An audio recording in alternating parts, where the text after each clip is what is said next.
If you're watching this, you probably don't feel well.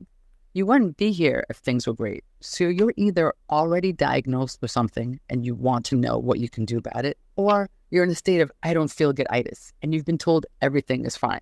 Either way, you want answers and you want to know what to do to get better. And there's so many things out there, right? I mean, there's detox protocols and mold tests and vitamins and supplements and hormone testing. Where do I start? That seems to be the question. Where do I start? So if you've been on this journey for more than 2 minutes, you know that there is so much out there. How do you know where to start? Do you get blood work, mold testing? Do you get hormone testing? Make it make sense.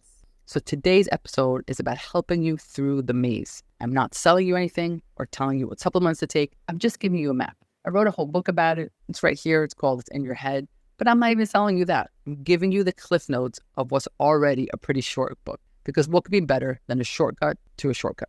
So let's get started. If you're listening on YouTube, let's go. Like and subscribe. Don't be lazy. Help us out. And if you're on the podcast, I'm wearing a gray sweatshirt and my cat is on my lap. So other than that, you're not missing anything. If you're not following me on TikTok, you should, because I put a lot of information out on TikTok. And if you're not watching me on Instagram, you should, because that's where it gets funny. And anyway, back to our episode. I decided to do this episode because so many people don't know where to start. And I don't blame them. It's so overwhelming. And so before we even say where to start, I want to say there's 4 categories of people that come my way. See which one of this is you.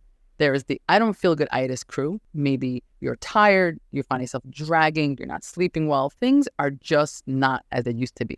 And you go to your doc and they say, the labs are fine. This is just a normal part of aging. Or what do you expect? You're stressed. What do you expect? You're older. You're a mom. You're this, you're that, right? That's the I-Don't-Feel-Good-Itis crew. Second crew is the crew that's maybe given a diagnosis. Maybe you have diabetes. Maybe you have hypertension. And they say, hey, take these meds. We'll see you in a few months to monitor, monitor, refill, end of conversation. You're fine. Group number 3, maybe you have a more complicated diagnosis. Maybe you have an autoimmune issue. You get some flare-ups. You have good days, you have bad days. You have multiple specialists. Each one manages a different body part. You have the one guy that does the GI. The other one manages your joints. Another one for your skin. And no one offers a conversation that, hey, maybe this is all connected. Like maybe one part of your body actually affects the other part of your body. But no, that can't be, because you have 2 different specialists in 2 different offices who never talk to each other. And that's totally fine.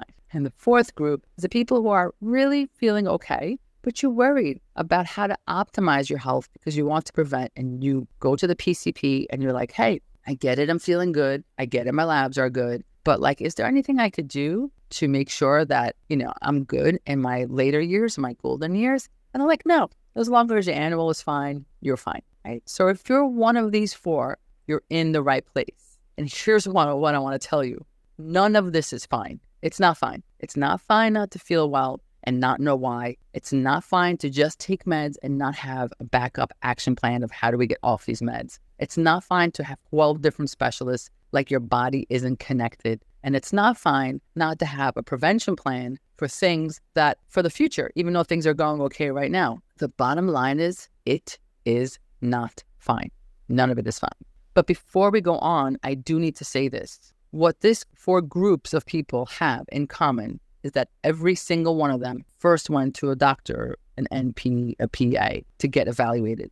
You have to first start with your PCP. Even if you get no answers or partial answers, do not skip this step. This episode is not for you if you've never been to a medical provider. If you're not feeling well and you've never had blood work or imaging or a visit with a doctor, NPPA, shut this episode off, go make an appointment, because you must start there. Do not diagnose yourself based on this episode or anything that you hear on the World Wide Interweb, okay? The patients I work with already had a million tests, images, appointments. They come to me when they don't know what to do next. I'm not saying I'm smarter than any of your current medical providers. They are all amazing and smart and caring people. I just have a different approach. I have a skill set to see how things are connected. I have a gift of being able to take all the information that you've gathered along the years and make it make sense. I connect the dots and then I help you create a plan. Now, of course, when you work with me, it's all customized to what's going on in your life, but there is a basic framework that I use as a guide. And today I'm sharing that framework with you so that you know how to start. Now, for those of you who don't know me, you need to know how I got into this whole craziness, because my story is your story. You need to understand that I went to school, I became an FNP, that's family nurse practitioner, and I opened up my own practice called EG Healthcare. And I was living the dream. I have a great primary care practice. We see over 20,000 patients. My schedule's full. The practice is thriving. Everything was fine. And I could have just kept going on with that. But instead, I went back to school and started all over again. Had to learn so many new things, and I had to unlearn so many things. And I had to face ridicule by some of my colleagues who think this is all quackery. And why did I do it? Why do any of us, like crazy medical providers, go back into school and study functional medicine? Why do any of you listening right now going down this rabbit hole, like why are you here? I'm sure so many of you kind of still wish you didn't know what you know right now. And the answer is because the system failed us. We are all here because we either got sick or someone in our life got sick and conventional medicine was not enough. Now, don't get me wrong. I am not against conventional medicine. I love it. I still practice it. But I now recognize its limits. And it started when my wife was diagnosed with 2 intense autoimmune issues. The first was PMLE, polymorphous light eruption, which is basically an allergy to the sun, and psoriasis. And the first one took her years to get diagnosed, and she had to give up her career because of it. It was so debilitating. And the second one, psoriasis, was so severe that she could not walk without having her skin crack and bleed. And all that was offered to us at the time was heavy-duty medication. And we just knew that there had to be something else. P.S. That's why we call it the new method, because you always know inside. My patients know, you know, that's why you're here. So we started digging. And you have to remember, I'm old, so the internet was not like now. So digging was a little bit harder. Someone told us about this crazy thing called functional medicine, and we decided to try it. And we did. And it worked. Her autoimmune calmed down. We got our lives back. So I knew I had to bring this to more people. But I didn't even know where to start. So I started taking courses, right? There's so much information everywhere. The learning never ends. I'm still learning. Eventually, I got my PhD in integrative medicine, and I created the new method. And I created a system, a framework that I use with my patients. Though each patient is different and needs different customization, there is a framework, and this is what I'm going to show you right now. So where do we start? I know I said it before, but you must start with your PCP first. And make sure you go to every specialist they recommend and do all the images. And you might say, but you just told me conventional medicine failed you. Like, why would I start there? Because you have to use all of the tools, not just one tool. And just like conventional medicine has its limits, functional medicine has its limits too. Everything has a limit. You need all of the tools. And it's critical that you get some basic labs and images so that we know what we're dealing with and what we're not dealing with. Like, for example, you could be tired, right? Tired is a common complaint. Maybe it's adrenal fatigue, but maybe it's severe anemia. Maybe it's cancer, right? So you need to make sure you get some basic labs before you consider functional medicine. So start at your PCPs. That's where you start.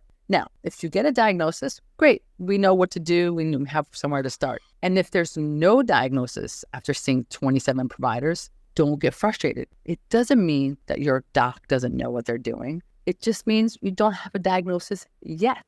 Okay, it just means you have to come and search a little bit more. And if you're feeling really yucky and no one in conventional medicine can find out why, that's actually a blessing. Don't get frustrated. You just use one tool, and now it's time to move on to the next tool. And for those of you who have a diagnosis, great. Same thing applies to you. You just heard one perspective on your diagnosis. Now it's time to get another perspective. So that was step 1. Go to your PCP. Don't get frustrated. Get a list of my diagnosis or being told nothing's wrong with you. So what's step 2? Step 2 is how do I start feeling better? So you have to focus on the root cause. And the root cause of all health issues is inflammation. We're talking about chronic inflammation over time. Chronic, and we're not talking about acute inflammation, right? Acute inflammation is something that you need. We're talking about chronic inflammation over time. It triggers everything from I-Don't-Feel-Good-Itis all the way to chronic disease. And if you want to feel better, you have to manage your inflammation, okay? Now, I just want to explain, not all inflammation is bad. We need inflammation to stay alive. You get hurt, you get cut, area gets inflamed, it brings healing, and then the inflammation goes away, okay? That's the kind of inflammation that's good. It comes, it goes, it comes and goes. What we're talking about right now is chronic inflammation that doesn't go away. This type of inflammation drives disease. Inflammation affects everything. Your brain, your GI, your skin, your joints, your immune system. So the next question is, what caused my inflammation? Is it mold? Is it Lyme? Is it adrenal fatigue? Is it my hormones? Well, the truth is, it could be all of these or none of these. And your journey is about slowly and methodically ruling each one of these in or out. But there's one place every single person has to start. You have to start with your gut. Now, I'm not saying that everything will go away for every person once we heal the gut, but I am saying that there's no point in looking any further or doing any tests until your gut is on point. You cannot remove inflammation from your body if you're eating inflammatory foods at every meal. So even if you have another source of inflammation, you still have mold, you still have Lyme, you won't even be able to handle the treatment for the mold or the Lyme until your gut is on point. So, treatment for mold and Lyme and other issues is hard. It's hard on the GI tract. It's a lot of supplements. It's certain nutrition. It's hard on the liver. So you have to make sure that you're healthy first, as healthy as you can be. So no matter what, you have to start here in the gut. This is where I lose some people, because people want a fancy test with one result that will tell them the one thing that will fix everything. And it doesn't work this way. There are no quick fixes. And anyone who sells you a quick fix is lying. If you're not feeling well, there's probably more than one reason, and you have to peel away at it layer by layer by layer. So the gut is the main source of inflammation, and it's in charge of everything. It's in charge of your mental health. Like, it makes the neurotransmitters for your brain. It's in charge of your autoimmunity. 70% of your immune system's right here. It's in charge of your hormones. It's in charge of everything. Absolutely nothing is on point if your gut is not on point, okay? Here's another part. Some of you might say, oh, this makes a lot of sense. My stomach is bloated all the time. I always have stomach issues. This makes sense, right? This inflammation. But some of you listening might be saying, this can't be right. My stomach never hurts. I don't have gut issues. And I'm just going to go on to the next episode. This lady doesn't know what she's talking about. So I'm here to tell you this. If you don't feel good, you still have gut issues, even if your stomach doesn't hurt. The food you eat may not be causing you stomach pain, but it can be causing your skin issues, your anxiety, your joint issues. Your nutrition may still be causing inflammation in other parts of your body, even if you don't have GI issues. Remember what I told you, the story about my wife and her autoimmunity? Her stomach was fine. She never has belly issues, but her nutrition was still causing her autoimmunity. And this is because something called leaky gut, and you'll get to that episode when you binge watch. So you want to know where to start? This is it. You have to start with nutrition. If you skip this part, the rest will fall apart. If you skip it and say, nah, I'm good, I know I have mold, and you do mold test, your treatment won't work. You won't be able to handle the treatment. Your hormones will only get you so far. So don't skip this part. So the next question is, what do I do after I fix my gut? Great question. So many of your symptoms will disappear once you get your nutrition right? They'll go away. You'll be one of those people who'll be like, this is great. This is all I needed. And I'm going to explain what right nutrition means in a minute. And if it goes away, amazing. You're done. You're good to go. But keep your plate on point. You feel great. No further testing needed. No further questions. Now, some of you will feel better, but you'll still have some symptoms in certain areas. And now is when you can start talking about testing, because now your gut is on point. You got rid of any symptoms that were related to your gut. Your liver is good at detoxing. Your inflammation is lower. And now you could do what you need to do to handle the rest of it. What test do we do? We'll talk about what test in a second. But let me just tell you what I mean by getting your gut right. There's a 4R protocol. I didn't invent it. I'm just awesome at it. The first part is you have to remove. You have to remove all the junk and anything else that hurts your belly, even if it's not junk, right? So of course you have to get rid of the high fructose corn sugar and the gluten and the dairy and the corn and the soy. But some people might need to eliminate more, because anything else, even though it's on the healthy food list, if it triggers you, you have to remove it, even though you think it's healthy. So some people have to eliminate legumes. Some people have to eliminate eggs. Some people have to eliminate nuts. And that's, requires some customization. But at the very least, you need to be gluten, dairy, corn, soy, and sugar-free. That's like the most basic start. Remove the offending agent. Replacing is the next part. Like, so many of you are really good about, removing things. I'll just eat grilled chicken and broccoli for the rest of my life, right? So they'll just remove it. But that is not enough. That could actually create new problems. You must also replace. You got the bad stuff out. Now you have to put the good stuff in. So many people remove that stuff but forget to focus on this. You have to look at your plate and purposely put good stuff in there. The green leafy vegetables, the fruits, the colors, The more colors on your plate, the better. You also want to replace some supplements like digestive enzymes. So replacing is really about putting the stuff in that you probably are missing. Then we move on to re-inoculate it. Re-inoculate means we add probiotics. Now, you don't want to add probiotics too early because some people are like, hey, my belly hurts, let me add probiotics. But if it's already a mess and we're just adding more to it, sometimes it makes people feel worse. So I like to add probiotics later on when things are a little bit calmer. So we remove the bad stuff, we put in the good stuff, and now we added some bacteria. The war is calming down, and now we need to consider healing the gut, right? That's repairing. And that's when we start adding some collagen, amino acids, vitamin A, bone broth. We're healing the lining, right?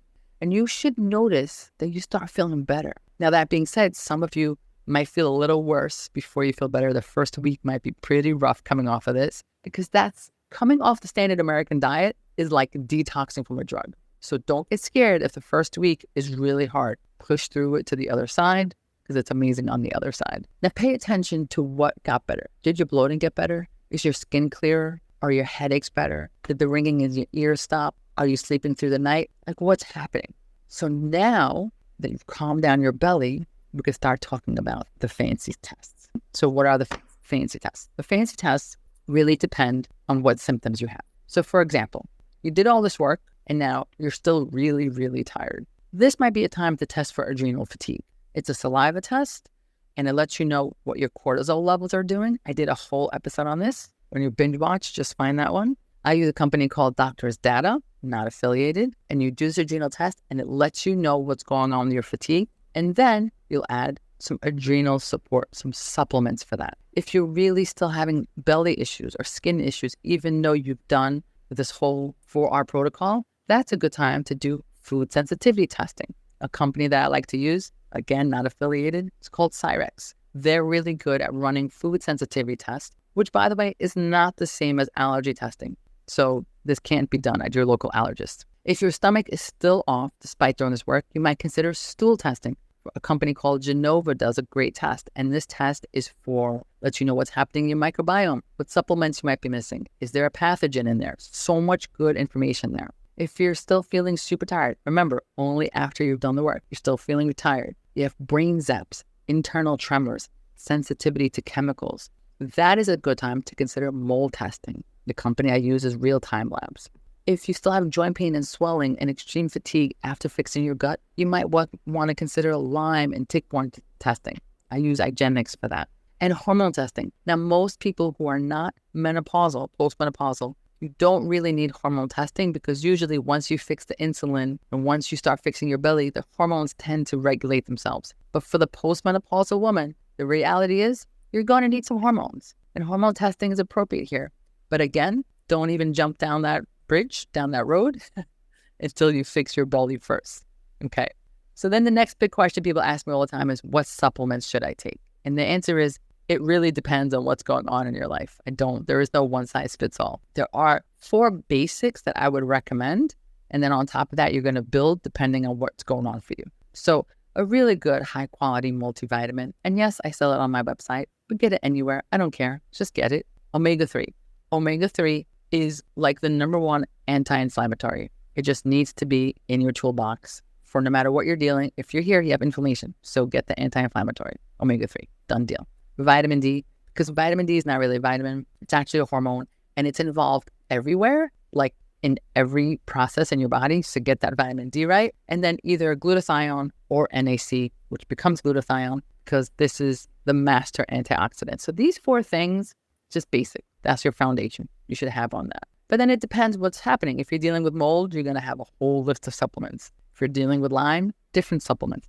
Adrenals, different supplements. So adding on top of that really depends on what's going on for you. So here's the recap. Start with your PCP first. Do not skip that step. If you skip that step, pause, go, and then come back. Go to all the specialists. Do all the labs. Get the images, right? Then you're going to come over to this side, to the dark side. You're going to fix your belly first, 4 R's. You're going to see what symptoms you have left, and then you'll determine what tests to do. If you even need any test, you might not need any test at all. Now, as always, you can work with me and my team one-on-one, and this is how to reach us, or you could do it on your own, watch my content, read my book, Whatever works for you works for me. No matter what, you're here because you always knew there was a better way. I will see you guys soon.